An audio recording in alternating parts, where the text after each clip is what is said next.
আসসালামু আলাইকুম ড্রাইভার ভাইদের।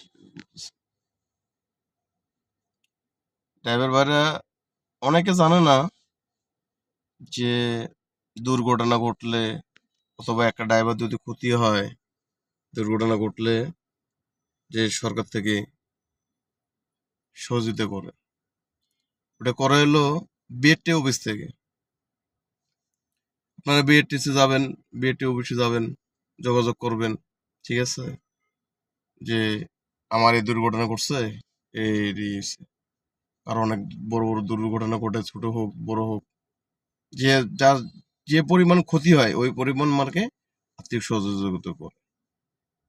আপনারা নিজ নিজ বিএডটি অফিসে যোগাযোগ করবেন, যে সমস্যার কথা বলবেন, ওরা আপনার বিএডটি অফিসে আপনারা সহযোগিতা করবে। অনেক ড্রাইভাররা জানে না এটা, অনেক ড্রাইভাররা জানে না। আমি আগে জানতাম না, পরে বিএডটি অফিস থেকে জানতে পারছি সহযোগিতা করে। অনেক ড্রাইভার 3 মাস 6 মাস বসে থাকে, অনেক 6 মাস বসে থাকে, তার পরিবারটার কি অবস্থা হয়। অনেক ড্রাইভার আছে গাড়ি চালাইলে মনে করেন যে খরচপাতি গাড়ি চালায় করে, সংসারিক খরচ অনেক। যাক, আপনারা নিজ নিজ বিএডটি অফিস থেকে জানবেন। অনেক ড্রাইভাররা জানে না। মেসেজটা আপনাদেরকে দিলাম। আসসালামু আলাইকুম।